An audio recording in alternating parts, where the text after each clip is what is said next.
Estás a punto de escuchar el podcast de Barak Feber. Los comentarios, el análisis, la acidez, la perspectiva, las opiniones, el estilo que solo tiene Barak. En cambio, cuando veo a Thomas Tuchel, me digo, ese soy yo. Digo, que claro, necesitaría yo morir, nacer otra vez y volver a intentarlo, porque Thomas Tuchel es una especie evolucionada de Barak Feber. Caso de N'Golo Kanté, no es que le peguen, es otro perfil de futbolista, claramente. Pero a lo que me refiero es a que cada partido es como si estuviera debutando por la manera en la que corre y por el respeto que muestra por técnicos y rivales. Hola, bienvenidos a Me Quiero Volver Chango. Gracias por hacerme su cómplice para matar el tiempo y gracias también por sus reseñas. Esas reseñas en Apple Podcast, que de verdad me emociona leerlas y saben que estoy siendo sincero, o deberían saberlo a estas alturas. Yo solamente puedo ser sincero y esta es la última llamada. Así que si quieren participar en la rifa anual de Me Quiero Volver Chango, les queda una semana para meterse a Apple Podcast, suscribirse a Me Quiero Volver Chango y calificar este show, o como se llame lo que hacemos aquí, y enviarme una captura de pantalla de dicha reseña y, bueno, la calificación. Ahí pongan las estrellitas que gusten, porque todos participan. Entonces, con todo esto, lo más importante es que van a contribuir al crecimiento de este lugar de culto, ¿no? No lo hagan por mí, ni por ustedes, háganlo por la gente que no sabe de lo que se pierde. No, y en serio, si esto no fuera suficiente aliciente, sepan que hay un premio mayor, y este es el de la camiseta del equipo que ustedes gusten, el que quieran. Y 3 premios de consolación, pero vaya consolación, camisetas oficiales de los valedores de Iztacalco, que en sí mismos son ya un premiazo, ¿no? Que muchos de ustedes sé que lo van a preferir como premio mayor, por encima del que es el premio mayor, que insisto, es la camiseta de su equipo favorito o la que gusten, siempre y cuando tenga un rango de sentido común, ¿no? El conseguirla. Entonces, ya lo saben, Apple Podcast, calificación y reseña, captura de pantalla y envío a barak@barakfeber.com. Y eso es todo. Vamos a arrancar ya. Es lunes, no hubo capítulo la semana anterior. Pasaron un montón de cosas, pero no voy a perder el tiempo con excusas porque realmente hay mucho que decir hoy. Pero bueno, sé que les gustan las explicaciones, o al menos a mí sí que me encanta darlas, aunque no me las pidan. Y preferí esperarme esta vez. Me dije, ¿no? Antes de que se juegue la final de la Champions, bueno, me voy a esperar a que el Manchester City gane la Champions League, ¿no? Porque quería hacer un podcast dedicado a Pep Guardiola. Y la verdad estuve a punto, pero a nada. Al final lo que pasa es que no tuve tiempo.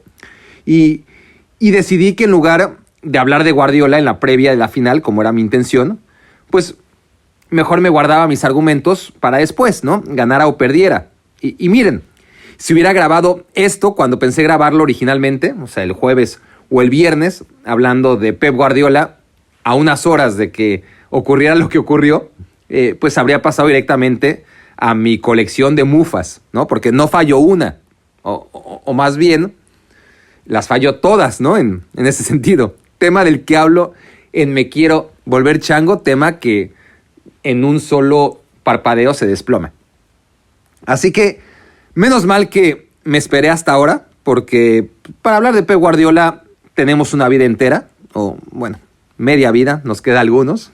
Pero es de justicia y además tengo muchas ganas de hablarles del Chelsea, el nuevo campeón de Europa. Así que aquí vamos.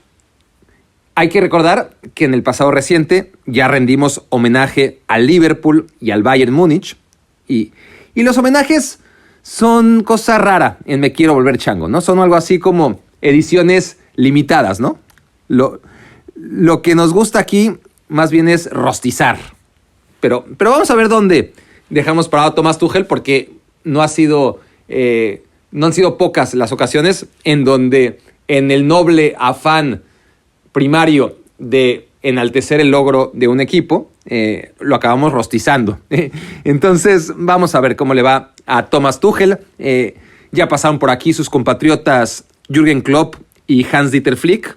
Y bueno, ya fue el turno de esos alemanes y ahora tenemos un tercer alemán. Y la verdad es que históricamente los técnicos de Alemania no han tenido el éxito o por lo menos el reconocimiento internacional de los italianos o de los neerlandeses o de los argentinos.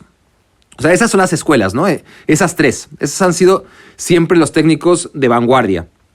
Todos los técnicos alemanes del pasado, o bien se limitaron a dirigir décadas y décadas a su selección, pero sin probar su valía fuera de ella, ¿no? Como el caso, por ejemplo, de Helmut Schön. O bien tenemos casos más recientes como Jupp Heynckes u Ottmar Hitzfeld, grandes, pero muy grandes entrenadores, pero a la vez que son difícilmente considerables entre los mejores de todos los tiempos. No lo son. Y hoy tenemos que los tres últimos campeones de la Champions son alemanes. Jürgen Klopp con el Liverpool, Hansi Flick con el Bayern y a partir del sábado Thomas Tuchel con el Chelsea. Y luego está Julian Nagelsmann, que va que vuela, ¿no? Para ser el siguiente, o si no el siguiente muy pronto. O sea, esos cuatro entrenadores sin duda están en el top 10 mundial de entrenadores, y además de manera sobrada, me parece, ¿no? Porque, a ver, tendríamos que agregar seguramente a Guardiola, a Conte, a Zidane, con todos sus detractores, en los que quizás me pueda incluir, pero poco más, ¿no? Como para sentarse al nivel de los cuatro alemanes mencionados, solamente ellos.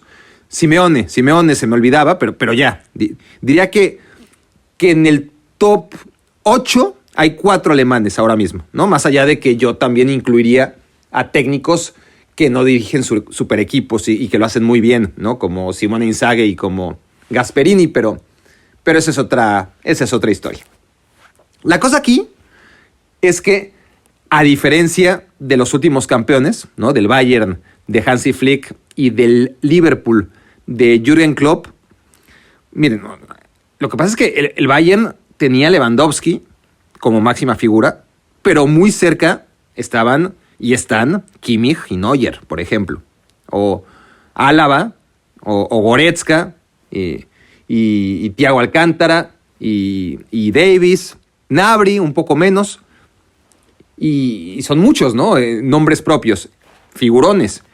Y en el Liverpool sobresalía Van Dijk, pero tenías en su mejor momento a Salah, a Mané, a Firmino, a Henderson, por supuesto, a los laterales, Alexander Arnold y Andy Robertson. También muchos jugadores de quienes hablar, ¿no? Y antes de Liverpool, el campeón de Europa fue el Real Madrid y lo mismo. Cristiano Ronaldo por encima del resto, acaparaba, por supuesto, pero luego Ramos y Keylor Navas y en el medio campo Casemiro, Kroos y Modric. O sea, esto por hablar de las individualidades de los últimos campeones de la Champions, pero en el Chelsea no hay de estos, de verdad. O sea, ya ahondaremos o profundizaremos en ello, pero son jugadores correctos y al final creo yo que el resultado del colectivo pues es mayor a la suma de los individuos que lo integran, ¿no? Porque es más bien un valor potencial el que ha logrado sacar de sus jugadores Thomas Tuchel. O sea, no son sumas, sino potencias, ¿no? Que Tuchel va elevando al cuadrado o al cubo, uno por uno, hasta tener un resultado mucho mayor al que uno pensaría por los integrantes de este equipo, honestamente, que no son malos, insisto, pero nada que ver con lo que estamos acostumbrados en los últimos años de planteles ganadores de la Champions, con individualidades muy sobresalientes. Y bueno, ahí ha estado Tuchel, ¿no? Habrá quien destaque, sí, Azpilicueta, ¿no? Y con merecimiento, ¿por qué no? Y quien diga que Mason Mount, pues también tendrá razón, ¿no? Lo de Mason Mount ha sido un nivel superlativo esta temporada. Pero todavía no está ahí. O sea, no está al nivel top de un campeón de la Champions, o voy de nuevo, de lo que nos hemos acostumbrado a ver en campeones de la Champions. Mason Mount, o sea, no está al nivel de los que mencionamos antes, ¿no? De Casemiro, Kroos, Modric, de Xavi e Iniesta, por hablar de un pasado cada vez más remoto. O sea, ningún jugador del Chelsea está al nivel de lo que hemos visto en los últimos equipos campeones de la Champions. No a nivel individual, otra cosa es colectivamente. Pero salvo N'Golo Kanté, no se me asusten, ya sé que usted, ya más de uno habrá dicho, ¿y este tipo de qué habla? ¿Y Kanté? Bueno, de Kanté ya hablaremos, ¿no? Dejémoslo para después. Porque primero, sí creo que el gran protagonista y del que tenemos que hablar es de Thomas Tuchel. A mí Thomas Tuchel me conquistó en una entrevista. Véanla si pueden, porque pensé en ponerla aquí, como he puesto otras veces, audios, para que lo escuchen. Pero la verdad es que decidí que el audio solo no le iba a hacer justicia, ¿no? Hay que verle en el video emocionado, genuino, como cualquier aficionado al fútbol. No, y no por un éxito suyo, sino por un éxito ajeno. Es una entrevista que le hacen cuando su Borussia Dortmund había ganado tranquilo, creó su partido, pero a la misma hora había jugado el Barcelona contra el Paris Saint-Germain, el partido de vuelta aquel, de la remontada, y entonces en la entrevista hablaba emocionado cómo habían vivido en el vestidor la victoria del Barcelona sobre el Paris Saint-Germain en los últimos minutos. Y la verdad es épico por lo emocionado que está Tuchel, ¿no? Como niño. Porque profesionalmente, pues quizás eso ya raya en lo inadecuado, ¿no? Y a todos, ya no hablemos de los técnicos profesionales, sino incluso uno en los medios, pues también nos pasa cuando nos convertimos en comentaristas. La mayoría perdemos, no lo hablo por mí, pero en general, hablando del gremio, esa ilusión por el juego que nos trajo hasta donde llegamos y hasta donde estamos, ¿no? Se pierde automáticamente y no hablemos de los entrenadores. Pero Tuchel en ese momento, que era entrenador del Dortmund, estaba tan emocionado por la remontada del Barcelona sobre el Paris Saint-Germain que su reacción, pues sí, hasta decías, a ver, está bien, pero es el técnico de otro equipo de fútbol. ¿Y qué le iba a decir a Tuchel además? Que muy pronto acabaría dirigiendo a ese equipo, el Paris Saint-Germain, entonces dirigido por Unai Emery, ¿no? Pero bueno, antes de esa entrevista, Tuchel ya me caía bien, desde sus tiempos en el Mainz, porque me tocó muchas veces trabajar comentando partidos de la Bundesliga, donde jugaba el Mainz, y desde entonces ya me gustaba su fútbol y su manera de ser, o lo que proyectaba más bien su manera de ser, ¿no? Porque de conocerlo, pues no. Y en el Borussia Dortmund después sí que mantuve esas sensaciones, ¿no? Que ya tenía desde que dirigía al Mainz, pero esa reacción en ese video que les encargo que busquen, sí, acabó de despertar toda la simpatía que ya de por sí sentía por Thomas Tuchel. Y tengo que reconocer que no es un técnico tan carismático como Jürgen Klopp, ¿no? Claro que no, pero vaya que sabe motivar, vaya que lo ves convivir con sus futbolistas y encuentras que hay un vínculo, ¿no? Un cariño que también ya se veía en el Paris Saint-Germain con sus jugadores, a pesar de todo, y que en el Chelsea ahora pues resulta mucho más fácil porque ha estado acompañado inmediatamente de resultados enormes. Pero aún así, a veces ves técnicos que guardan un poquito más sus distancias, ¿no? Como el propio Guardiola. Pero Tuchel se ve como un entrenador muy cercano a sus jugadores y eso siempre es bonito de ver. Pero sí, definitivamente no es Klopp en lo referente a la alegría, la natural alegría que irradia, pero no lo hace mal en ese sentido tampoco, ¿no? Y del otro lado, pues no es Guardiola en el ámbito de lo táctico, pero lo que hace, lo hace muy, muy, muy bien, ¿no? Si se quiere, quizás con menos variantes, pero ni que le hagan falta, ¿no? No las necesita y quedó más que claro con las 3 victorias de este semestre de su equipo sobre el City de Guardiola. Porque además fueron victorias inobjetables, ¿no? No solo le ganó los 3 encuentros a Pep, que a veces puedes ganar por circunstancias, ¿no? Pero la sensación es que en los 3 ganó siendo superior su Chelsea al City. Y entonces yo lo veo ante todo como un tipo genuino a Thomas Tuchel, antes de cualquier análisis futbolístico. Hasta hace bien poco admitió y me llamó la atención que no conocía a Roman Abramovich, el dueño del equipo, ¿no? Que nunca había hablado con el entrenador Thomas Tuchel. Y no lo decía en plan quejándose, pues, para nada, ¿no? Sino pues como lo haría yo, nada más con la transparencia, diciendo la verdad, respondiendo a lo que le preguntan, ¿no? Sin eludir, sin darle vueltas o mentir directamente, ¿no? no había hablado con Roman Abramovich, ni siquiera después de vencer al Real Madrid en las semifinales, ¿no? Ni ahí siquiera recibió una llamada de felicitación del ruso. Y, a ver, yo no me imagino a Mourinho o a Pep en esa posición de, no sé, como que no va con el ego de un súper técnico reconocer que tu jefe se dirige a ti solamente por medio de intermediarios, porque pues, al final del día no tienes un rango suficiente como para hablar directamente con él, ¿no? Pero con esa misma naturalidad, ¿no? Tuchel en la conferencia de prensa, ahora sí, tras ganar la Champions, comenta que sí, que por fin había conocido a Roman Abramovich y platicado por vez primera con el dueño del Chelsea, ¿no? Y que había sido ahí en la cancha en medio de los festejos. Y porque es verdad, hasta entonces se dignó el multimillonario ruso a hablar con su técnico al que pues, le había hecho feo. Esa es la verdad, porque además Thomas Tuchel firmó por un año nada más, que es algo atípico en un entrenador de su calibre, ¿no? Venía de llevar al Paris Saint-Germain a la final de la Champions y firma el típico contrato de por el resto de la temporada más un año, ¿no? El que viene, como firmaría, no sé, cualquier técnico necesitado, Ronald Koeman, Luis Fernando Tena, no sé, pero no Tuchel. Pero era tal su ilusión de llegar al Paris Saint-Germain, de trabajar de inmediato tras haber sido despedido del Paris Saint-Germain, que aceptó cualquier cosa, ¿no? Esa es la sensación que deja. A lo que voy es que ya había llegado con suficiente estatus, a diferencia, por ejemplo, de Hansi Flick, que en el Bayern Múnich se tuvo que ganar ese estatus, ¿no?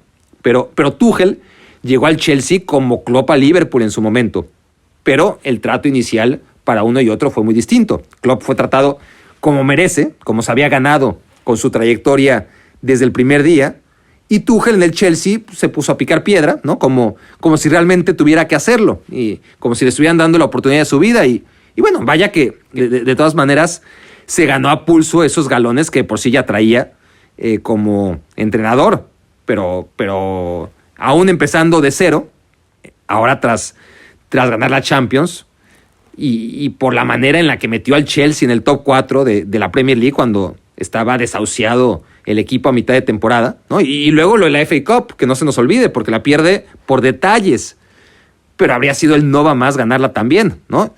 Y ahora sí, con todo eso, Thomas Tuchel está en posibilidades de sentirse con el estatus de Klopp, de Mourinho o más, sobre todo en el caso de Mourinho, pues mucho más por lo que ha hecho uno y otro en los últimos años. Pero bueno, al nivel de Klopp, de Guardiola, ¿no? O sea, ¿qué más necesita Thomas Tuchel después de lo que acaba de hacer? Porque realmente ha sido fantástico. Y hablando de la FA Cup, ciertamente hay dos cosas que no ocurrieron y que a veces pues, la vida real es mejor que cualquier guión de película. Por lo general en el deporte así pasa. Pero aquí sí que faltaron dos cosas que un buen guionista las hubiera incluido, ¿no? Y una ya está dicha, la victoria en la FA Cup, que bueno, al final es una historia escrita por otro guionista, muy bonita y emotiva, pero con otros protagonistas, los que acaban ganando, los del Leicester City. Pero es una de esas cosas que faltaron para que la historia de Tuchel esta temporada fuera súper perfecta, ¿no? Ganar esa FA Cup, que recordemos, en Inglaterra no es cosa menor. Y la otra es que la final la juega contra el Manchester City y no contra el Paris Saint-Germain, ¿no? Eso hubiera sido épico, pero ya no dependió de Tuchel, sino del PSG, que no pudo vencer al City en semifinales. Pero tras la forma en la que prescinden de él, lo poco agradecidos que fueron, la poca empatía que demostraron no solamente la gente de Qatar, ¿no? Sino Kylian Mbappé, Neymar. Y miren que Tuchel le echó ganas, ¿no? O al menos eso uno podía ver desde fuera, ¿no? Sabía que no podía llegar con esa mano dura que le había caracterizado en el Borussia Dortmund, o más que mano dura, esa exigencia, la intensidad, o sea, la palabra es el intervencionismo, ¿no? Que siempre le ha caracterizado como técnico. Y en el Paris Saint-Germain eso iba a ser muy disruptivo y tenía que ser distinto y supo serlo, supo contenerse, ser más conciliador. Aunque de todas formas surgieron esos problemas con Leonardo, el director deportivo, y son lo que precipitaron su salida, ¿no? O eso es lo que se asegura, y tiene sentido. Como antes también tuvo problemas con Joachim Watzke en el Borussia Dortmund, el CEO del Borussia Dortmund, que también en su momento hicieron que se anunciara su salida tras haberle ganado la Copa Alemana y sin ningún argumento deportivo de por medio, ¿no? Le dan las gracias cuando el Dortmund ganaba una copa que significaba el fin de 4 años de ayuno, ¿no? Se había quedado en blanco durante 4 temporadas cuando gana esa Pokal. Y además anduvo bien en Liga, en Champions compitió bastante bien también, pero bueno, la relación también se desgastó ahí con la gerencia. Por lo tanto, no es un tipo tan fácil, pero más allá de toda la información que no conocemos, la que sí se sabe y trasciende es que el principal problema con la directiva del Dortmund, o lo que realmente desembocó en que hubiese un divorcio total entre la directiva y Tuchel, pasó más por lo humano que por lo deportivo, ¿no? Que la relación se rompió cuando el Dortmund acepta jugar contra el Mónaco un día después de que su autobús fuera víctima de un bombazo, ¿no? Eso irritó mucho a Tuchel y lo dejó muy claro, y la verdad es difícil no estar a su lado en ese punto, ¿no? Entonces, también hay que agregar eso, ¿no? Estamos en el perfil, en el retrato hablado de un tipo apasionado, transparente, que poco a poco se va quedando calvo también. Y la verdad, si me autoanalizo, probablemente acabe decidiendo que me identifico personalmente yo con Thomas Tuchel. Porque, vamos a ver, a Guardiola no solamente lo admiro muchísimo, sino que lo idolatro, o en su momento lo idolatré y ahora lo admiro y muchísimo, ¿no? Pero no me identifico con él, porque es muy distinto a mí. Me encanta Jürgen Klopp como técnico y como ser humano, ¿no? Me parece de verdad el tipo más simpático del mundo, siempre lo digo. No puedo pensar en alguien más agradable que él, pero lo mismo, o sea, no me identifico con él porque veo a una persona muy distinta a lo que soy yo. Probablemente me encantaría ser como Jürgen Klopp. No llego a tanto en mi autoanálisis, pero sí reconozco que es un tipo muy distinto a mí. En cambio, cuando veo a Thomas Tuchel, me digo, ese soy yo.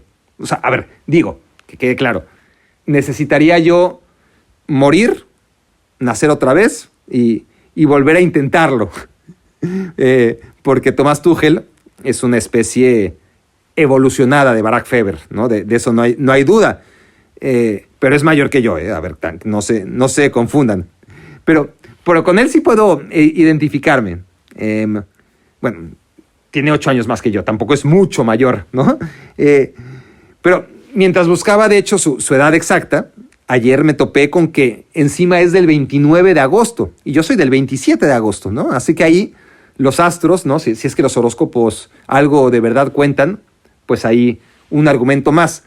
Pero el argumento más importante que tengo yo es que veo a Tuchel y veo a un tipo torpe, ¿no? Y entonces no sé si lo vieron ustedes, pero cuando sube al estrado a recibir su medalla antes que nadie, pues le pone actitud, ¿no? Como que está ahí, pasa por el pasillo de jugadores del City aplaudiendo y como que de repente quiere subir corriendo, como muy consciente de que este es ahora sí su momento y lo quiere disfrutar y quiere entrar como la figura que es al estrado donde le esperan para darle la medalla.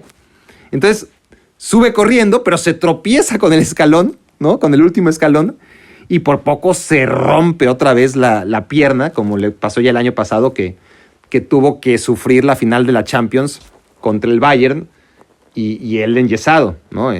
O sea, esas cosas solo le pasan a gente como nosotros, como a Tuchel y como a mí. A mí no es que me hayan enyesado nunca, pero igual sé que soy el candidato ideal para que me pasen esas cosas y que si hasta ahora no me ha pasado es porque he tenido suerte y nada más.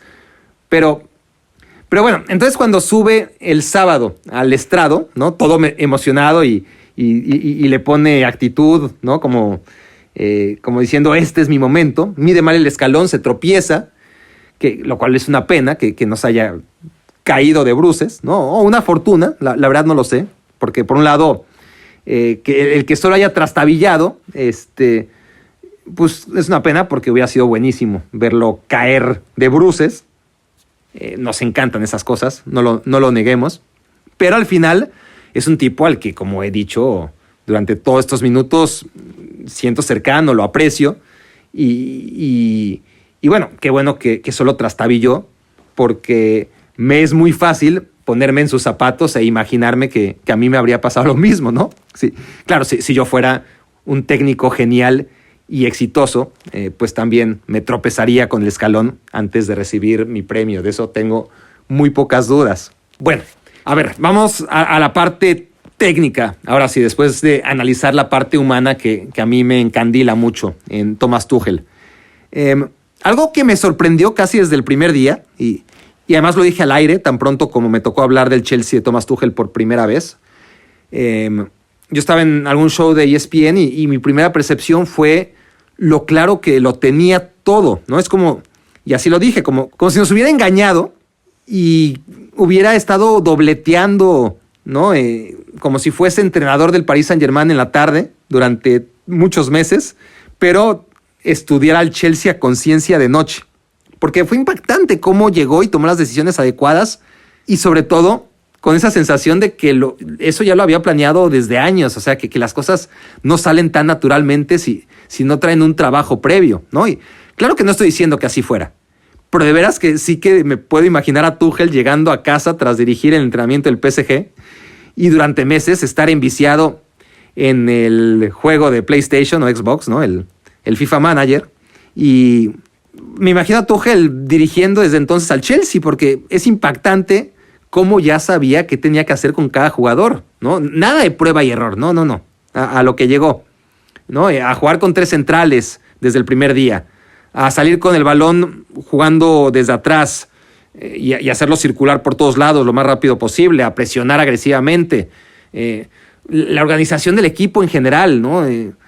O sea, si algo le define desde el primer momento, pero conforme pasaron los partidos fue mucho más evidente, es el equilibrio, ¿no? O sea, no se trata de un equipo ofensivo ni tampoco defensivo, mucho menos eso. Es las dos cosas, según convenga, pero ante todo es un equipo balanceado. Y tampoco es que vaya cambiando según el marcador, o sea, como el Atlético de Madrid. No.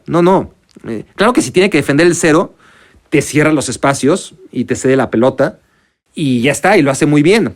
Pero no deja de tener unos principios muy claros cuando tiene la pelota y le gusta tenerla. Y lo que pasa es que muy rápido Tuchel fue capaz de sacar lo mejor de cada jugador, pero de cada jugador, hasta de los suplentes. O sea, reactivó a Marcos Alonso, que estaba ultra cepillado por Lampard. Si bien es cierto que Chilwell siguió siendo el titular, Alonso nos volvió a recordar en varios partidos aquel jugador que era ultra determinante en los tiempos de Antonio Conte. Otro ejemplo es Rüdiger, que no entraba para nada en los planes de Lampard y se hizo inamovible con Tuchel. O sea, como les digo, siempre supo lo que quería y de quién lo quería. Luego, es verdad que mantuvo marginado a Giroud, pero cuando lo necesitó, el francés respondió, y de qué manera, con aquel golazo que lo empezó todo, ¿no? O que confirmó todo lo que ya veníamos intuyendo. Y así cada jugador. Y cuando me refiero a ese golazo, me refiero al encuentro contra el Atlético de Madrid, ¿no? Entonces, todos los jugadores respondieron, hasta los que no eran claramente sus favoritos en los 11 de gala. Y de hecho, lo que me dejó a mí esa eliminatoria contra el Atlético de octavos de final es que Tuchel, en 10 partidos, fue capaz de hacer jugar mejor al Chelsea que Simeone al Atlético en 10 años, ¿no? Y cuando lo dije y cuando lo repito, no es una exageración, ¿no? Ya decía yo por aquellos tiempos, y cuando digo aquellos tiempos me refiero apenas a, ¿qué? 3 meses, que esto que estábamos viendo en el Chelsea ya tiene que condicionar para siempre nuestro análisis, ¿no? De aquí en adelante, iba a decir de aquí al Real, pero eso lo dije en una grabación previa que ahora estoy repitiendo y no me gusta, pero quiero dejar claro que odio esa expresión. Entonces, yo mucho antes de que Tuchel ganara la Champions ya decía, haríamos bien en pedir tiempo para un técnico, o más que pedir tiempo, justificar los malos resultados y y hablar siempre de la adaptación y que un técnico necesita tiempo para aplicar una idea y todo lo que solemos decir comentaristas y los mismos entrenadores y jugadores. Cuando, a ver, quiero decir, claro que se necesita tiempo y que no hay magia, pero vaya que cuando tienes ideas claras y materia prima para ejecutarlas, pues el tiempo es una excusa más, ¿no? Como la de no tener jugadores a tu gusto, ¿no? Porque este plantel no lo confeccionó Thomas Tuchel y ni falta que hizo. O sea, ¿cuántas veces no? Inclusive entrenadores que están en una institución desde el inicio de la temporada o que llevan años se quejan de que no les traen justo a los futbolistas que pidieron. Y aquí, vamos, es que el plantel lo hizo otra gente totalmente distinta y él adaptó las piezas. ¿Y de qué manera? O sea, lo normal es que no tuviera tiempo para sembrar sus ideas en un plantel que ni siquiera él había confeccionado. Y vaya que sembró sus ideas y lo hizo de maravilla en cada uno de los cerebritos que fueron absorbiendo en el plantel lo que quería de ellos. Y desde el primer partido, contra el Wolverhampton, ya se veía por dónde. Un partido feo, o sea, quedaron 0-0, pero eso fue todo lo que necesitó. 90 minutos de tiempo y su equipo empezó a volar. Y eso tiene un mérito gigantesco, porque estamos hablando de un recién llegado a la Premier League, ¿no? ¿Se acuerdan de todo lo que se decía de Guardiola en su primer año, hace 5, ¿no? Que necesitaba adaptarse y todo eso. O sea, el primer año de Guardiola en el City no fue bueno. Y se entendió. Tampoco Klopp traía la varita mágica. Le costó 2, 3 años. Pero llega Tuchel y ¡pum!, ¿no? Si bien es cierto que no podemos ignorar ahora que un problema que ya tenía el Chelsea de Lampard y que mantiene el Chelsea de Tuchel a modo de herencia, es desde mi punto de vista, y esto sí que es muy debatible, bueno, la mitad de mi argumento es muy debatible, mucha gente no está de acuerdo conmigo, pero me refiero a la calidad en las áreas, en ambas. O sea, yo al principio de la temporada, mientras había mucho hype sobre los refuerzos del Chelsea, yo veía un Chelsea con demasiados jugadores de banda y mediocampo en general, pero sin grandes soluciones donde se ganan los partidos, ¿no? En el área propia y en el área rival. Y en el área rival, bueno, ahora es indebatible. O sea, Werner me ha dado la razón, por ahora. No podemos descartar que explote y acabe haciendo olvidar a Didier Drogba, pero no tiene pinta, la verdad es que no la tiene. Y luego Tammy Abraham, Oliver Giroud, gustarán más o menos, pero no son delanteros que nadie debería incluir en el top 10 mundial. Y sé que Giroud tiene muchos fans. Al final de cuentas, para mí, o sea, sigue siendo un gran delantero, pero no tengo nada en contra de él. No, me gusta, pero vamos, está muy lejos de ser un top 10 mundial. Por algo ha sido suplente siempre, ¿no? Ahí donde ha estado con distintos técnicos. Los que tuvo en el Arsenal, bueno, o el que tuvo en el Arsenal, porque creo que solamente tuvo a Wenger. Yo creo que ya cuando llega Emery, él se va al Chelsea y le toca Antonio Conte, o ya está Lampard, ¿no? No, más bien le toca a Sarri, ¿no? Y luego Lampard. Pero bueno, ha pasado por muchos técnicos. Ahora Tuchel, y todos técnicos bien distintos, y con todos ha sido más suplente que titular. Así que no todos pueden estar mal, ¿no? O sea, es un buen elemento, pero hasta ahí, ¿no? Giroud es confiable, tiene una calidad técnica muy, muy bonita de ver y se acabó.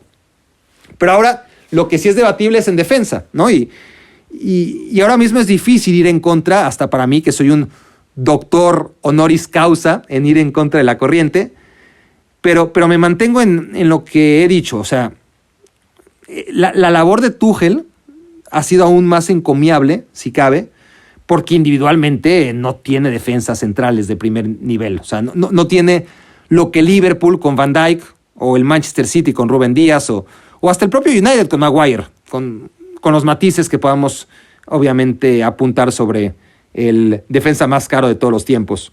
El Madrid lo tuvo muchos años con Sergio Ramos, o todavía con lo que queda de él. El Barcelona, digan lo que digan, de Piqué, lo mismo, no está ahí, para nada. Ninguno de los jugadores del Chelsea, ni cerca. No tiene nada de eso. nada parecido. Y ahora parecen todos muy buenos, pero piensen en ellos, en sus trayectorias. O sea, no son jóvenes que prometen.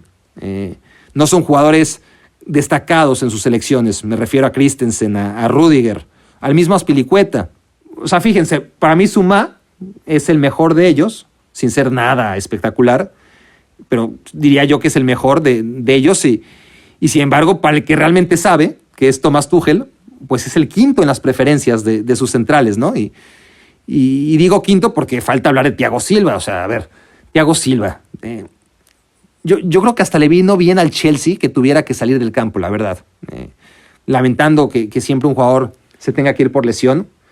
No es que lo hiciera mal en el tramo final de la campaña. O sea, cometió errores como siempre comete y todos cometen errores. Pero convengamos que Thiago Silva comete más errores que el promedio de los futbolistas de superélite.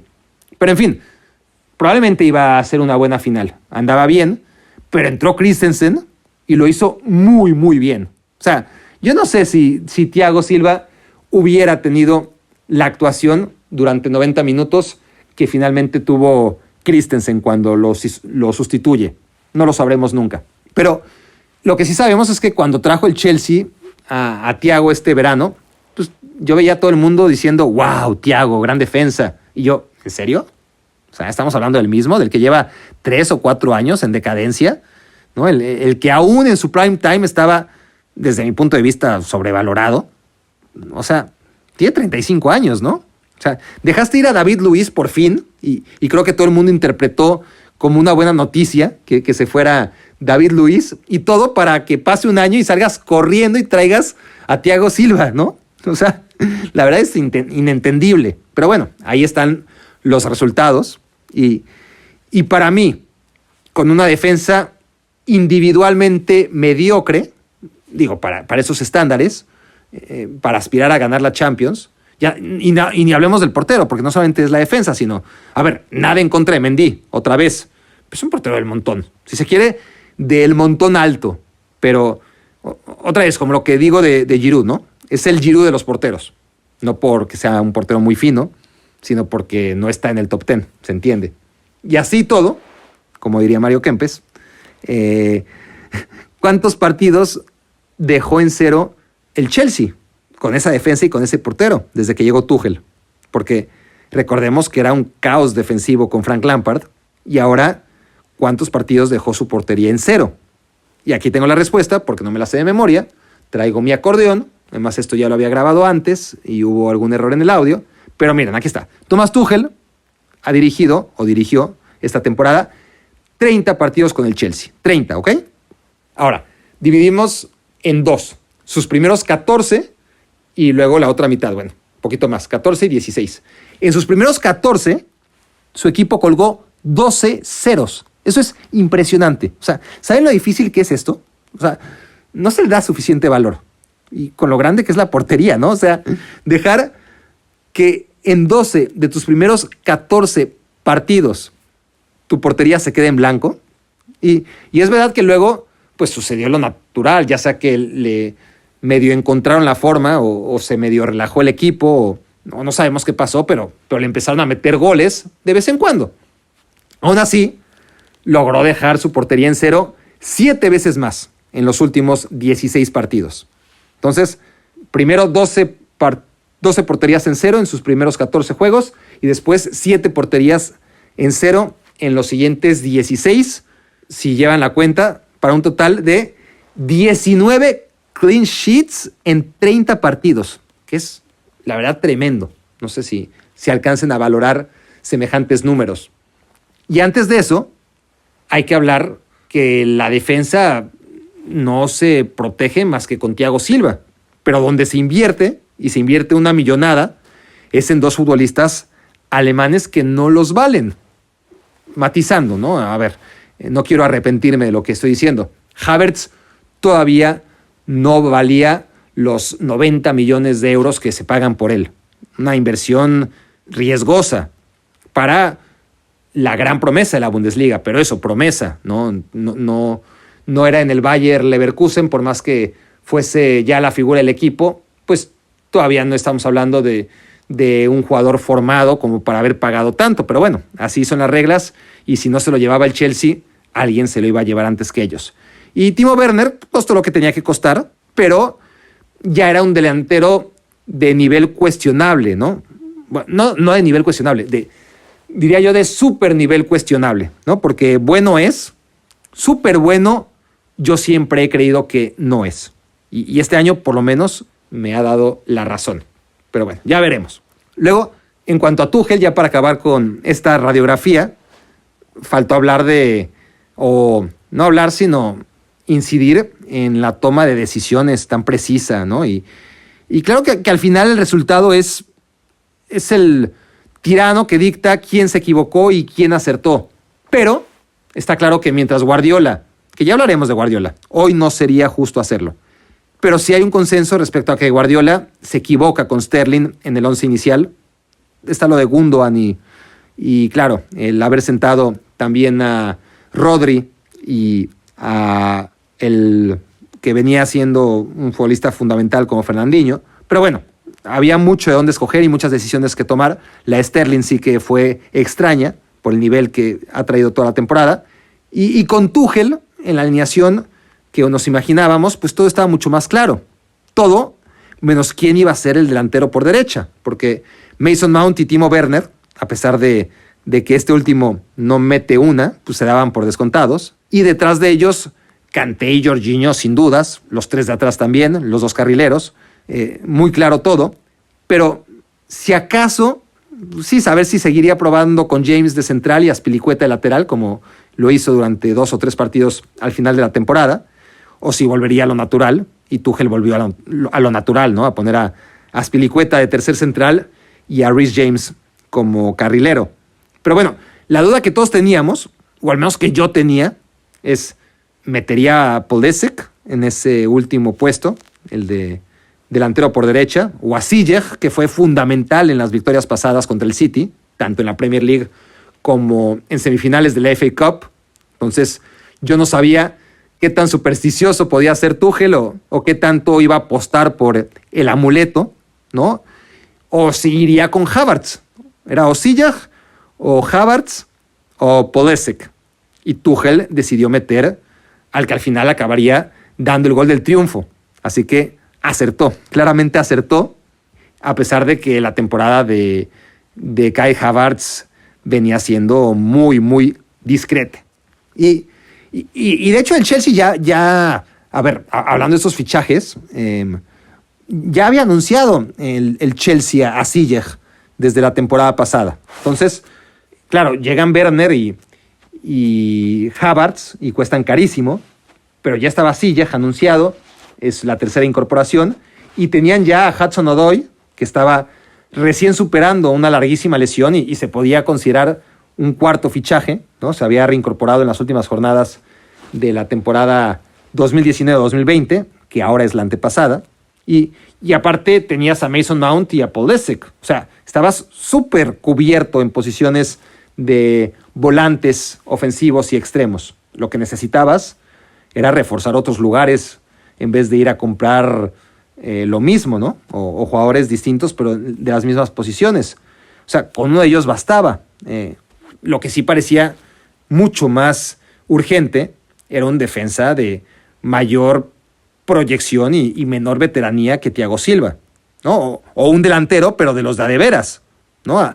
Así que la planeación a mí no me pareció buena, sino más bien cuestionable por parte de este Chelsea. Pero el Chelsea ganó la Champions, ¿no? Entonces se puede decir poco.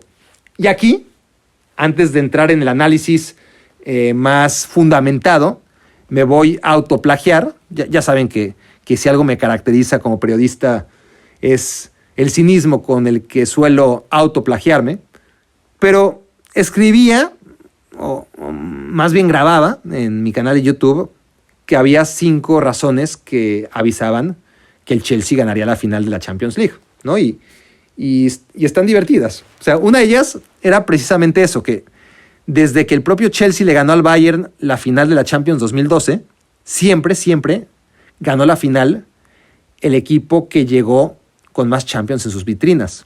Y lo que más me llamó la atención fue mientras preparaba aquel video, descubrir que hasta 2012 estaban parejísimos, porque, o sea, el equipo con menos Champions ganaba tantas veces como el rival al que se enfrentaba con más Champions en el palmarés, ¿no? Era una estadística que no pesaba nada de nada.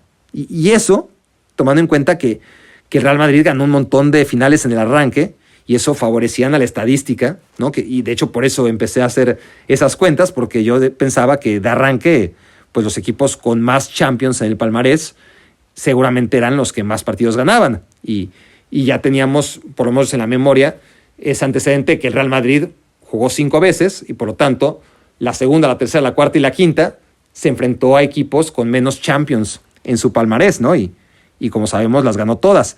Pero aún así, aún con ese marcador 4-0, me siguen, ¿no? Entre los finalistas con más Champions enfrentando a los que menos. El tema es que aún con ese empujón de arranque para los equipos de más Champions en las finales, ese empujón del Real Madrid, hasta hace bien poquito había empate técnico. Pero desde hace 10 años, la cosa ha sido siempre favorable al equipo con más colección en sus vitrinas. 10 victorias consecutivas para el equipo que se presenta en la final con más Champions League bajo el brazo, y volvió a ocurrir, claramente. Y luego está esta otra, directamente relacionada con aquella, que cada vez que se enfrentan equipos del mismo país, gana el que más Champions tiene. O sea, van ya 8 finales entre clubes de la misma liga, y no es normal. O sea, es demasiado curioso que las 8 veces haya ganado el equipo con más Champions League en el palmarés, ¿no? Incluida esta última, donde entre ambos protagonistas apenas había una Champions en el historial de 2 equipos que no tienen peso, pero bueno, vaya que la jerarquía pesa cuando hay esta clase de partidos en juego. Y es increíble cómo cambian los tiempos, porque ahora tienen jerarquía y la están construyendo, pero estaba viendo recién en la página de Futural cómo en 1984 ambos, el City y el Chelsea, se jugaron justo por estas fechas el ascenso a Primera División. O sea, si hubieran hecho una Superliga entonces, pues les habrían cortado de tajo toda posibilidad de ser lo que son ahora, ¿no? Y por las razones que sea, ¿eh? O sea, es bueno saber que cualquier equipo, esté donde esté ahora, puede en el mediano plazo volverse un equipo poderoso, que todo lo que necesite es un golpe de suerte y recursos bien invertidos. Y a propósito de la Superliga, déjenme hacer un paréntesis, no olvidemos que estos 2 equipos finalistas son los equipos que primero se bajaron del barco, del buque ese que anunció la irreemplazable o la inminente partida de los autoproclamados 12 o 15 equipos grandes. Había 12 dentro del barco, y mención especial al Bayern, al Dortmund, al Paris Saint-Germain, que ni siquiera se subieron. Pero justo en el momento de más tensión, en el que parecía que tendríamos una cruenta batalla, ¿no? y que teníamos además las de perder como aficionados y seres humanos normales y sensibles, o sea, todos aquellos que estamos en contra de la Superliga, fue como no un yunque en la cabeza, sería lo contrario, ¿no? Como caer en la paja, para seguir con el símil de las caricaturas, ¿no? Entonces, veíamos cómo nos veníamos abajo en caída libre y pensando que nos íbamos a destrozar en 1000 pedazos ante la inminente llegada de algo que no nos gustaba, y de pronto, sin esperarlo, pues el Chelsea y el City nos ponen esos 2 montoncitos de paja que amortiguan nuestra caída, ¿no? Y al bajarse de ese barco, esos 2 equipos, antes que ninguno, pues ya llega el efecto dominó. Pero a lo que voy es que, a ver, y de hecho eso no fue tampoco algo tan sorpresivo, porque de hecho en mi episodio de la Superliga, grabado justo antes de que se haya desactivado, o de yo mismo haberla desactivado, no sé, porque qué bárbaro, cómo he echado a perder todos los temas que voy sacando aquí en Me Quiero Volver Chango. O sea, lo siento por el Chelsea, pero no sé qué va a pasar en cuanto esto vea la luz, porque para lo bueno o para lo malo, sale en Me Quiero Volver Chango y se desactiva, ¿no? O sea, que grabo el episodio urgente de Lionel Messi, ¿se acuerdan? Porque anuncia que se va, E inmediatamente después, en cuanto subimos ese podcast con Luis García, Messi anuncia que se queda y el valor del podcast caduca inmediatamente. Y no sé cuál otra, hay muchas. Bueno, la última, obvio, ¿no? Que aseguro yo que la Juventus no va a estar en la próxima Champions, y lo digo a ciegas, sabiendo que la Juventus ya habría jugado el partido contra el Inter cuando el podcast estuviera disponible. Mientras yo grababa, ese partido todavía no se jugaba, y en efecto, me arriesgué, y como buen padre de toda la sal del mundo, sea justo la combinación de resultados necesaria para que la Juventus clasificara a la Champions, contrario a lo que yo venía estableciendo que decía no iba a pasar. Y bueno, sí, soy remufa, la verdad, aquí, aquí en Me Quiero Volver Chango, porque pasó lo mismo con el Barcelona, ¿no? O sea, grabamos un episodio sobre la aparente recuperación del Barça, y si bien yo no estaba del todo convencido, sí es verdad que me dejé llevar un poco por la euforia de Marc Rosas, y acto seguido, en cuanto acabó ese podcast, el Barça volvió a dar pena, ¿no? Y así unas cuantas, ¿no? Anuncio entonces lo de la Superliga, que nos preparemos, que nos atrincheremos para luchar años si es necesario, y la cosa se desactiva justo al momento en el que el podcast ve la luz, y bueno, obviamente pierde vigencia e importancia, pero no me quejo. Claro que no me quejo porque qué bueno que se desactivó el asunto por ahora. Pero bueno, ya que no podía seguir burlando el tema de la Juventus, volvamos a donde estábamos. Que es que en aquel episodio yo decía que el Chelsea y el Manchester City estaban dentro del barco de la Superliga solo para no perder ese estatus que ya se habían ganado, ¿no? O sea, pero que a diferencia del resto, la verdad es que ni el Chelsea ni el City necesitaban pugnar por una membresía vitalicia entre los grandes, porque ya hacen bastante bien su trabajo, y este trabajo les ha garantizado permanencia continua, ¿no? Bueno, continua en el caso del Chelsea, y diríamos que hasta permanente en el caso del Manchester City, sin necesidad de trampas, ¿no? Porque se lo ganan cada año, quedando en el top 4, a diferencia del Arsenal, del Tottenham, del propio Liverpool o del Manchester United, que son bastante más caóticos en sus gestiones.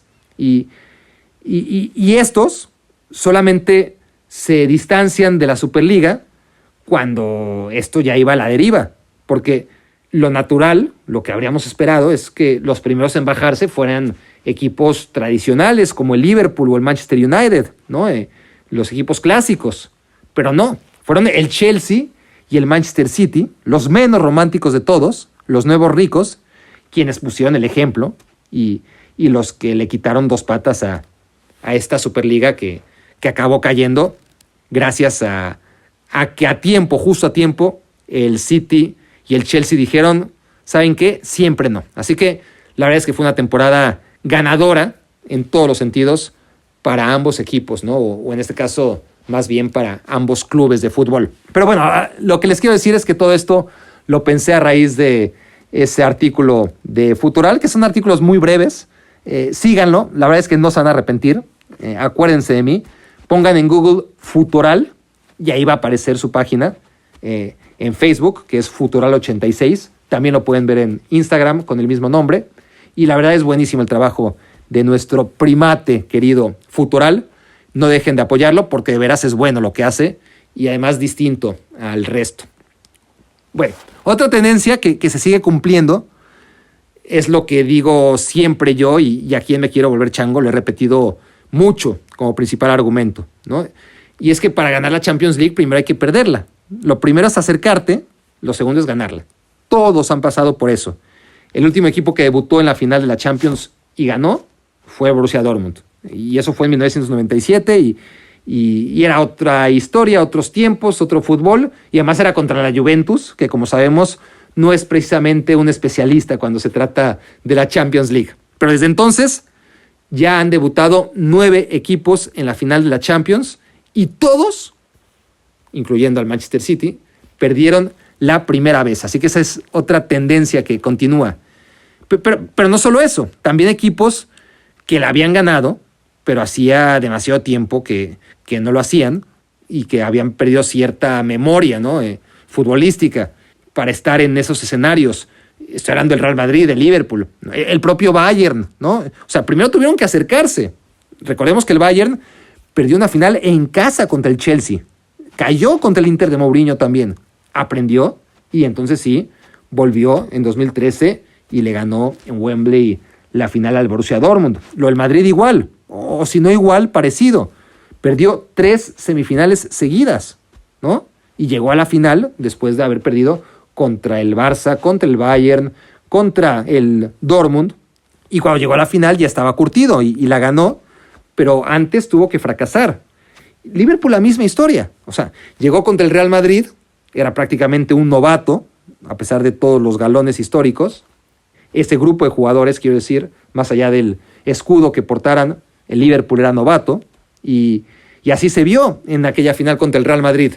Una vez que supieron de qué se trataba, calaron la Champions, volvieron al año siguiente y la ganaron, ¿no? Entonces, en ese sentido, yo sí soy de la idea que Paris Saint-Germain y el Manchester City, que están en el mismo barco, el año pasado fue el Paris Saint-Germain, este año es el City, les costó muchísimo en todos los sentidos, deportivo y económico, y seguirán intentándolo y lo van a lograr. Aunque no nos guste, por el dinero de donde proceden sus recursos, pero lo más difícil ya lo consiguieron ambos. O sea, se metieron a una final. Y aunque sea en tiempos de pandemia, ¿no? A estadio vacío, en el caso del Paris Saint-Germain, y estadio semivacío o semilleno, según lo optimistas que seamos, el Manchester City. O sea, aún en estos tiempos ya estuvieron ahí en la antesala de la Champions League, o sea, de ganar la Champions League, que es lo más difícil de todo. Lo normal es que la próxima vez que estén ahí, la ganen. No siempre pasa. El Atlético de Madrid, por ejemplo, volvió, pues se encontró otra vez con el Real Madrid para su infortunio. Pero generalmente el que vuelve la gana.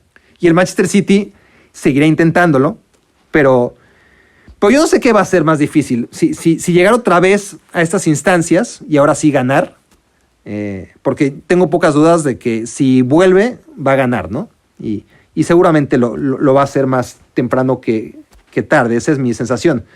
Pero no sé si es más difícil eso, que obviamente no es fácil porque hay 6-7 equipos de un nivel muy similar, o renovar el hambre para seguir ganando la Premier League como en 3 de los últimos 4 años. O sea, eso me parece maravilloso del Manchester City, ¿no? El hecho de que gane siempre la Carabao, que no pierde el hambre, ¿no? Ni siquiera en la Copa de la Liga que todo el mundo desprecia. Pero no sé si el año que viene, tras lo ocurrido, va a ser capaz de ganar la Premier League otra vez. No sé si ya les va a saber a poco. Y las casas de apuestas sí que lo tienen claro, ¿no? Y piensan que el Manchester City va a volver a ganar la Premier League, a pesar de lo que pasó en la final de la Champions. Paga 1.67 nada más. O sea, solamente 67 centavos por cada peso que uno invierta en el título del City para la próxima temporada. Y esto para algunos es dinero fácil, ¿no? Al final de cuentas, no hay banco que en un año te ofrezca 67% de rendimiento, ¿no? Así que quienes estén seguros de que el City va a ganar otra vez, pues no es una mala línea tampoco. Y si se confirma la llegada de Harry Kane, pues ya no les cuento, ¿no? Aún más. Pero suena mejor, mucho mejor, la línea de 6-1 que paga el Chelsea, ¿no? A pesar de ganar la Champions, sigue pagando 6-1 por la Premier League del año que viene. Y es algo que me imagino irá bajando porque mucha gente seguro que se piensa que si Tuchel así, sin nada, llegó e hizo lo que hizo, imagínense con tiempo, con fichajes a su gusto y sobre todo con un delantero a su medida, ¿no? El Liverpool paga 6.5-1, que también es muy atractivo. O sea, ya con Van Dijk de regreso y compañía, porque no fue una temporada normal. El Liverpool, lo que acaba de pasar, pues ya fue, pero yo creo, estoy convencido que va a volver y va a pelear y a ser máximo candidato como lo había venido siendo antes de este año, ¿no? Durante mucho tiempo. Este año todo salió mal, pero lo normal es que la próxima temporada vuelva a ser lo que venía siendo. Entonces, 6.5-1, el Liverpool es una línea muy generosa y atractiva. Y luego, si lo que quieren es pegarle al gordo, el Tottenham paga 41-1. Y el Arsenal, ¿quieren saber cuánto paga el título del Arsenal para ganar la próxima Premier League? 81-1. O sea, eso es bastante humillante, ¿no? Y ¿cómo decirlo? Evidencia que ya hay un cambio de estatus, ¿no? en la liga inglesa. El Leicester City, por ejemplo, aquí paga 41-1, lo mismo que el Tottenham. Y, o sea, hay mucha más desconfianza en el Arsenal que en el Leicester City para ganar la Premier League. Si quieren ver la lista completa de los momios, métanse a instabet.mx. Recuerden que ese es nuestro lugar de confianza para la comunidad de Me Quiero Volver Chango y que para todos ustedes, Instabet ofrece el doble de su depósito inicial. O sea, si depositan 1,000, tendrán inmediatamente saldo de 2,000. Si depositan 2,500, tendrán saldo de, exacto, 5,000. Y si arrancan con un mínimo de 500, automáticamente Instabet les abonará otros 500. Y esto solo por ser Me Quiero Volver Changuistas. Así que ingresen a instabet.mx y utilicen el código FEBER100. Ahora sí. Bueno, hablemos ya de N'Golo Kanté, ¿les parece? Después de una hora ya es justo y necesario. Y vamos a hacerlo también desde el punto de vista humano, porque hablaremos obviamente de lo que significa futbolísticamente, pero eso creo que todos lo tenemos muy claro, ¿no? Es un libro abierto, N'Golo Kanté. Y además hay quien lo va a poner seguro por encima de Thomas Tuchel incluso, ¿no? Como la gran figura y emblema de este Chelsea. Y es curioso porque los jugadores en esa posición suelen ser ninguneados, ¿no? Pero de vez en cuando, muy de vez en cuando, sale un Edgar Davids o un Claude Makelele o un N'Golo Kanté, que no podemos decir que son sobrevalorados porque sería una mentira, pero tampoco son menospreciados. Por alguna razón, sí que se les reconoce en su justo valor. Pero digo que es extraño porque, a ver, por ejemplo, los porteros, o sea, siempre está el debate de quiénes han sido los mejores, ¿no? Y todos tenemos nuestra lista bastante definida, aunque no los hayamos visto. Ahí está el nombre de Lev Yashin, de Dino Zoff, de Joel Batz, bueno, un poquito menos, pero quería decir de Gordon Banks, ese sí. En fin, arqueros del pasado que uno no vio, pero que escucha y que sabes que fueron los mejores, ¿no? Laterales, lo mismo. Centrales, ni se diga. Mediocampistas de perfil ofensivo, extremos, delanteros. O sea, podemos hacer una lista de cientos en cada posición, pero al final nos quedan unos cuantos que son considerados por todos como los mejores. Sin embargo, si hablamos de medios defensivos, ¿quién es el mejor de todos los tiempos? ¿Quién está de manera unánime o más o menos consensuada en un once ideal junto a los que aparecen siempre, junto a Cruyff, Maradona, Messi, Cristiano, Pelé? O sea, no pueden jugar juntos todos, ¿no? Habrá quien le encuentre hueco hasta Zidane, pero en la posición de medio defensivo, o sea, ahí no hay consenso. Está Xavi, está Pirlo, está Redondo, Lampard y Gerrard, no sé, son otro perfil y como que no les alcanza tampoco. O sea, son históricos todos, pero tampoco es que sean contenciones fijos, son más volantes mixtos o medios creativos que jugaban retrasados, ¿no? Pero no pivotes, y tampoco Kanté lo es. Eso es la verdad. El tema con Kanté es que te aparece por todos lados, ¿no? Igual te sirve para presionar que para contraatacar cuando estás replegado. No es un tipo que te va a dar la posesión de balón más ortodoxa. No es que tenga los pies cuadrados, ni mucho menos, pero lo suyo es robar, correr, dársela a otro para que haga el pase final y volver a empezar, ¿no? Otra vez a correr para robar y es magnífico porque además es que es una paradoja, ¿no? Lo que es, a ver, hace todo lo posible por pasar desapercibido, ¿no? O sea, lo miras en los festejos y su manera de ser en general, y es como si le diera pena hasta respirar. O sea, la rara vez que mete gol, no es un tipo que meta muchos goles, pero cuando lo hace, va ahí y como que se esconde entre los abrazos de sus compañeros. ¿Lo han visto? ¿No? O sea, como si estuviera rehuyendo de las cámaras y de los focos. No se siente cómodo. Es muy evidente eso. Y Y cuando ganó el Mundial, pues ahí salió la historia de que fue el último en reclamar, o sea, en cargar la Copa del Mundo, porque reclamarla no la reclamó nunca. Fue en Swansea quien tuvo que quitársela a Thauvin, me refiero a la Copa del Mundo, y Thauvin jugó 1 minuto en todo el Mundial. O sea, literalmente jugó 1 minuto. Pero bueno, nada contra Thauvin. Está bien que disfrutar el momento, era parte del grupo. Y me encanta que estén involucrados. De hecho, una de las imágenes, ya que estamos en eso, de mis imágenes favoritas de las celebraciones de esta última Champions, fue ver a Willy Caballero realmente emocionado en la cancha, ¿no? Con su familia y celebrando la gloria de tener el trofeo ahí. Y es el tercer portero. O sea, además ha sido relegado, ha perdido galones de forma muy rápida y fea. O sea, pasó de ser el portero titular de la selección argentina en Rusia 2018, con una actuación bastante pobre, dicho sea de paso, pero así, de la nada, pasó a ser el tercer portero del Chelsea en 2021. Y sin embargo, estaba feliz como un chamaco, ¿no? Uno pensaría desde fuera, porque además lo hemos visto y es natural. O sea, en las mismas celebraciones del Chelsea, veías a cada uno recoger su medalla y acercarse al trofeo, y los titulares tú podías percibir que sentían el trofeo más suyo. Los que habían jugado apenas unos minutos, entrando de cambio, pues eran un poquito más distantes, menos efusivos en general, no la sentían tan suya, ¿no? Así lo percibes cuando ves los festejos y todo lo que gira en torno al trofeo. Y luego están los que de plano se quedaron en la banca y no entraron de cambio. Y sí, la mayoría los ves contentos, pero sin tanto júbilo, lo que se puede entender. O sea, es natural. A ver, Messi, en 2006, que si quieren estaba muy joven e inmaduro y lo que quieran, pero al final es típico futbolista que ve por él más que por el club o por sus compañeros, ¿no? Y Messi estaba enojado de que no entró ni siquiera en la convocatoria para salir entre los 7 elementos de banca, y entonces decidió ni siquiera salir a festejar una Champions que al Barça, que a su equipo, le había costado mucho y que ganaba apenas por segunda vez en toda su historia, ¿no? Como el Chelsea este sábado. Pero en la final, como no estuvo en la banca, ni siquiera Messi, pues sintió que no tenía nada que hacer en los festejos.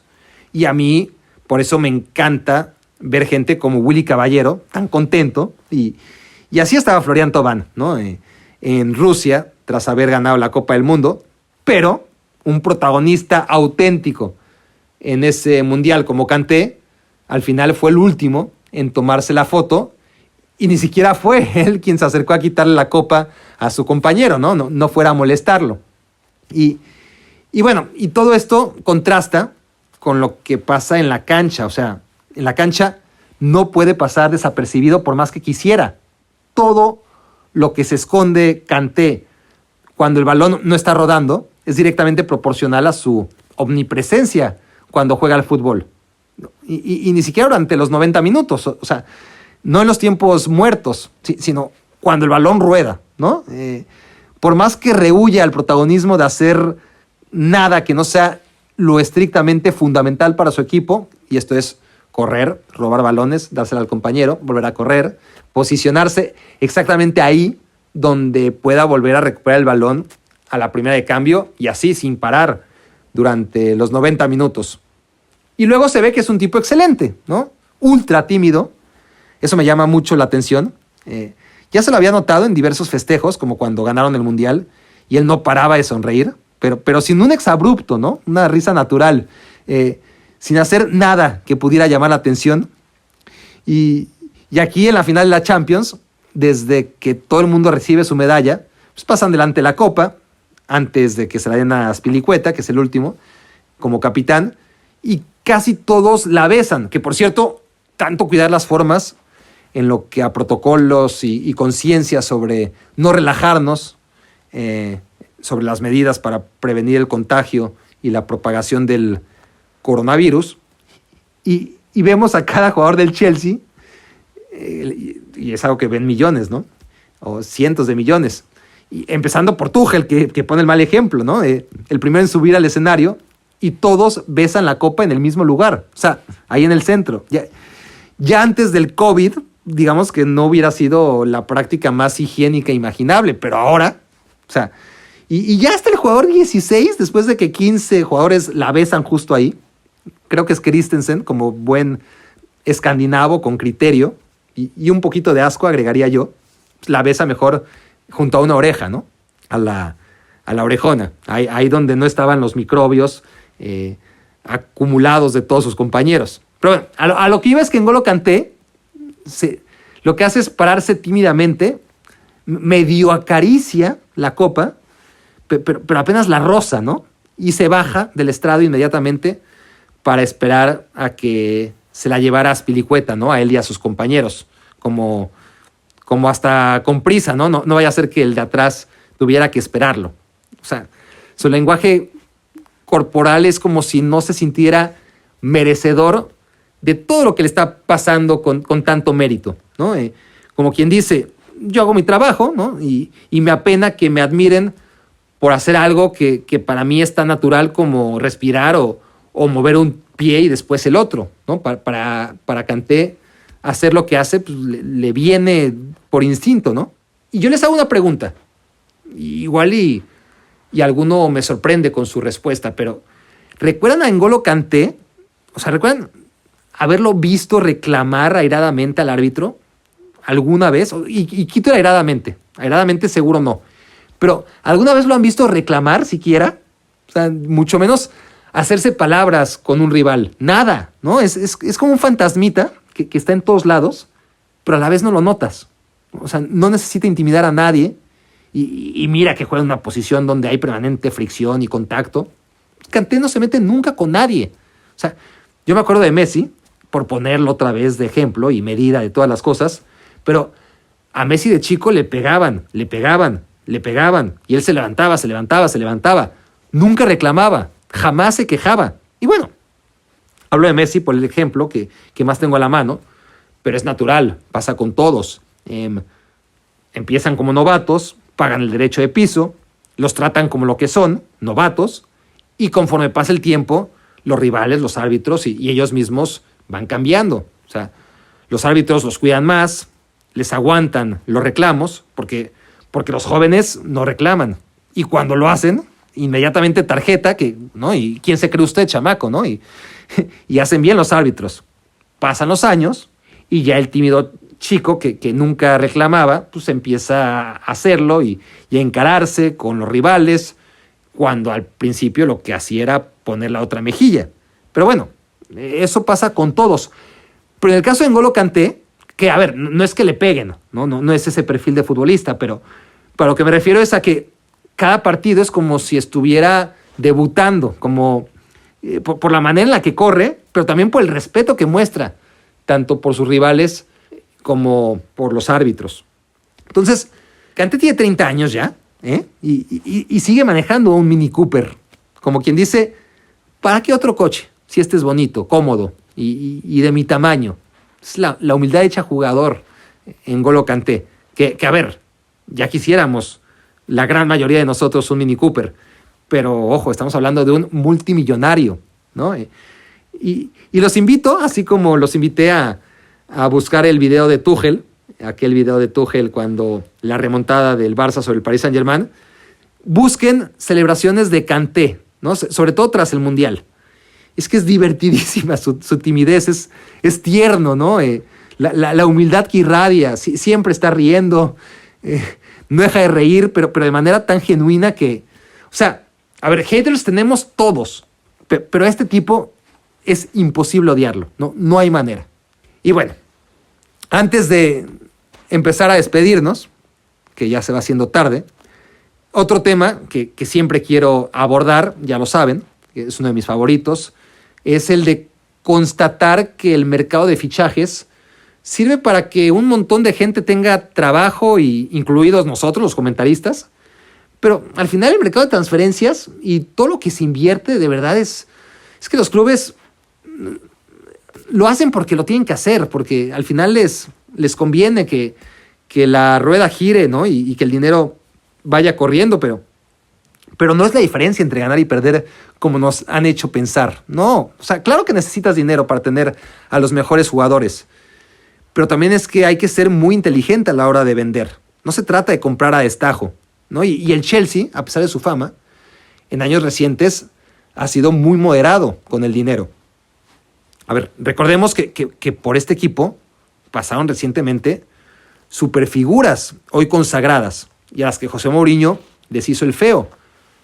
Kevin De Bruyne pasó por el Chelsea, Mohamed Salah pasó por el Chelsea, Romelu Lukaku, por hablar de los más significativos. Imagínense qué equipo sería ahora mismo si no estuviera tan metido en la locura de la compra-venta de jugadores.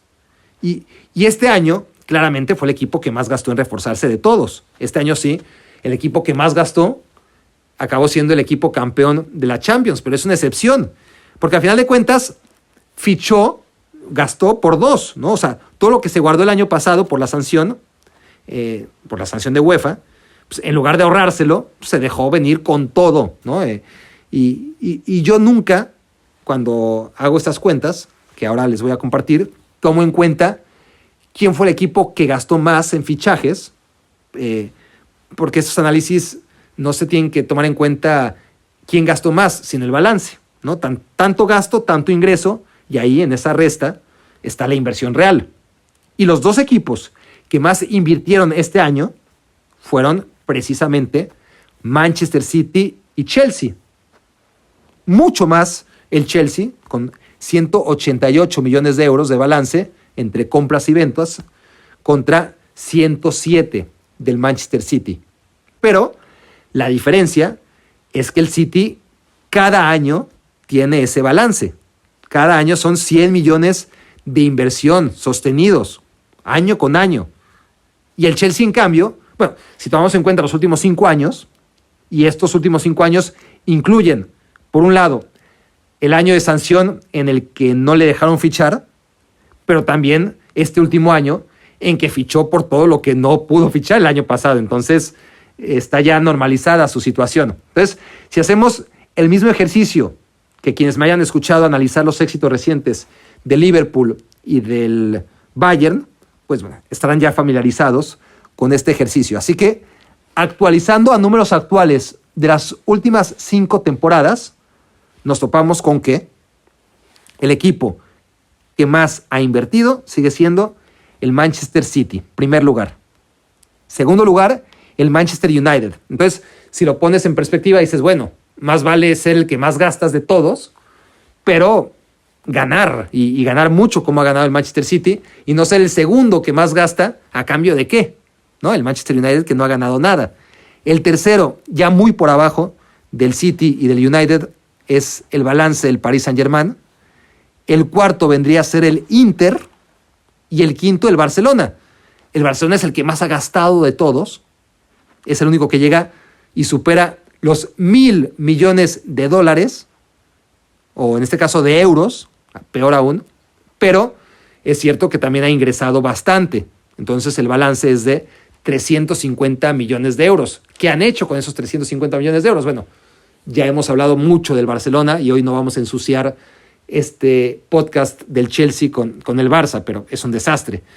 Y un desastre es el Arsenal, que está en el 6º lugar de esta lista. Recordemos, estamos hablando de los equipos con peor balance, los que más han gastado en función de cuánto han ingresado por sus ventas y cuánto han gastado en traer gente. Y el Arsenal, que ha sido un desastre, que no puede pasar del 8º puesto en la Premier League, es el 6º equipo que más ha gastado en los últimos 5 años. El 7º es el Milan, que ahí va saliendo el pozo, y hasta el 8º encontramos al Chelsea.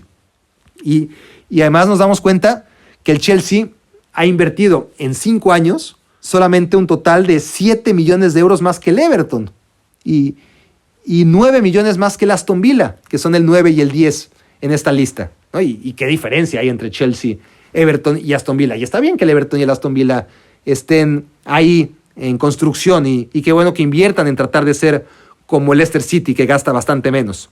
Pero es que después de este top 10 de equipos que más han invertido en fichajes en los últimos 5 años, que son justo los años que lleva Guardiola al frente del Manchester City, es que el Bayern está hasta el lugar 18 y el Liverpool hasta el 20. Y siguen siendo Bayern y Liverpool, más allá de las circunstancias de esta temporada, dos de los grandes candidatos naturales a ganar la Champions entrante. Y no han necesitado para nada ser equipos que hayan gastado dinero en los últimos 5 años. Y en estos últimos 5 años, equipos como el Fulham han invertido más dinero. Y el Fulham está en el lugar 16 de la tabla mundial de inversión en fichajes. Y lo cierto es que tras haber ascendido otra vez a la Premier League, al primer año, va de vuelta al Championship, a segunda división, siendo un equipo a nivel mundial que ha invertido muchísimo. Y luego está el puesto 21, lo mismo, ¿no? Para el Sheffield United, y que es la misma historia. Después de un año muy bueno, el pasado, ahora descendido. Y no solo ocurre en Inglaterra, que es donde los equipos medianos y chicos pues pueden darse semejantes lujos, porque hay mucho dinero. O sea, el Parma de Italia no solo descendió esta temporada, sino que quedó años luz. Creo que hizo 20 puntos, ¿no? Y es el lugar número 22. O sea, solo gastó 9 millones, o sea, más bien, solo invirtió 9 millones de euros menos que el Liverpool en el último lustro, el Parma. ¿Y dónde está el Liverpool, a pesar de esta temporada? ¿Y dónde está el Parma en la Serie B? Entonces, esto de los fichajes es realmente una locura y nadie parece quererse dar cuenta de ello, ¿no? El hecho de que el City sea año con año el equipo que más invierte no le acerca a los títulos, le ayuda, pero por supuesto que hay otras cosas mucho más importantes y tienen que ver con la organización de un equipo de fútbol, y el mejor ejemplo es el Chelsea de Thomas Tuchel. Entonces, si algo nos ha enseñado, creo yo, este episodio, es lo importante de optimizar tus recursos, ¿no? Invertir bien y sobre todo tener clara tu estrategia. O sea, sean como Thomas Tuchel todos, ¿no? Y les irá bien en lo que sea. Y así como Tuchel seguro tiene un equipo que le ayuda, ustedes tampoco están solos. Me quiero volver chango, ya lo saben, es una comunidad en donde todos los primates nos ayudamos, y en esta ocasión quiero que tengan en cuenta que Grupo Media es nuestra agencia de marketing y consultoría, y estará encantada de ayudarlos a ustedes también, porque todos somos Me Quiero Volver Chango. Ok, ahora se preguntan, ¿qué es Grupo Media? ¿Y cómo puede ayudarme?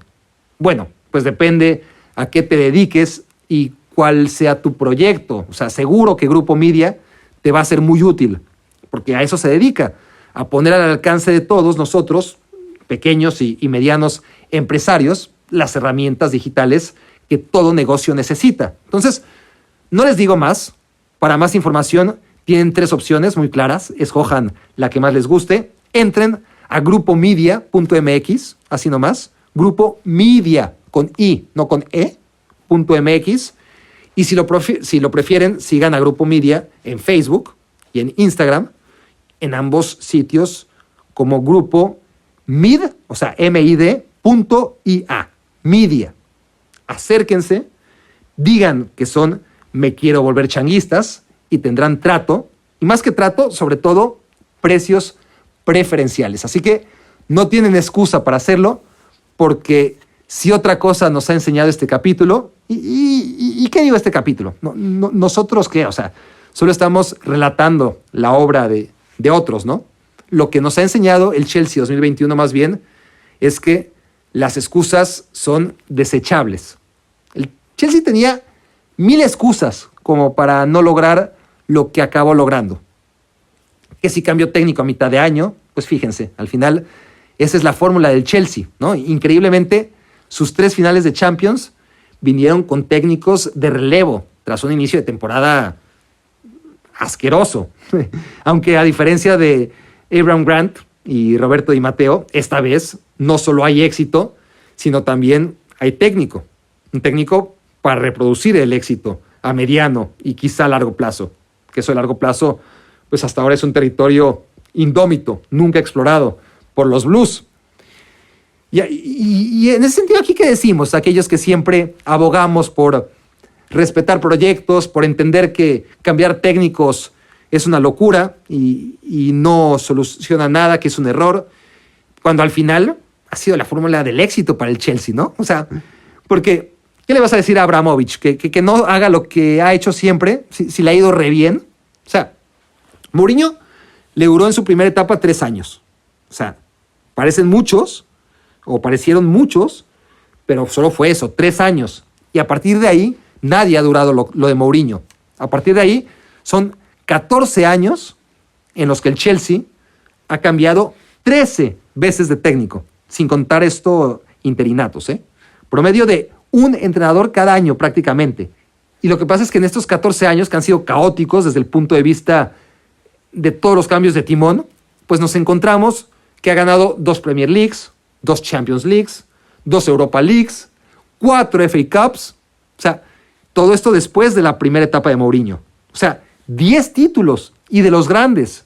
No Community Shields, no Carabaos o Supercopas. Pero bueno, estábamos hablando de las excusas. También podría poner la excusa de que el fútbol se gana en las áreas. Y miren, ese hubiera sido mi análisis si el Chelsea no hubiera ganado. Y justo es la zona del campo donde menor calidad tiene este equipo y no pasó nada, ¿no? Al final cumplió sus objetivos. Una excusa menos. Otra excusa que podría salir a la luz o que estaría saliendo a la luz es que el dueño está en otros asuntos y lo que se ha dicho siempre, ¿no? O en los últimos tiempos, ya no le interesa el club, ni siquiera puede pisar Londres, ni ningún lugar del Reino Unido, vamos. Pues miren, mientras siga firmando los cheques, ahí donde los firme, yo creo que mientras más lejos esté Abramovich, mejor para el Chelsea. Entonces, la verdad es que ni la adaptación de la que ya hablamos, ni la descompensación en el plantel, desde mi punto de vista, ni la carencia de superestrellas, porque no las tiene, ni la necesidad de un portero, como se dice, que siempre necesitas un gran portero, o un gran delantero, un delantero de verdadera élite, o un presidente involucrado en el día a día del equipo, nada. O sea, todo esto serían excusas, pero la realidad es que no acabaron siendo sino inconvenientes, en el peor de los casos, que el Chelsea fue librando y minimizando lo que en otros contextos de peores resultados habría servido como justificante. Pero no, el Chelsea no necesitó de paraguas porque supo por dónde caminar para que no le mojara la lluvia. Qué bonito, qué bonito. Me lo voy a apuntar para el repertorio. Pero aunque debería cerrar con esto, ¿no? Porque no voy a llegar a un punto tan alto, no quiero cerrar con esto porque aquí apunto otra cosa. Y este es mi punto final. Es una última reflexión y va en torno a lo paradójica que suele ser la vida. Al Chelsea lo sanciona la UEFA por lo que ha sancionado a todo el mundo, ¿no? Por irregularidades en las transferencias y cambio de residencias de futbolistas extranjeros menores de edad.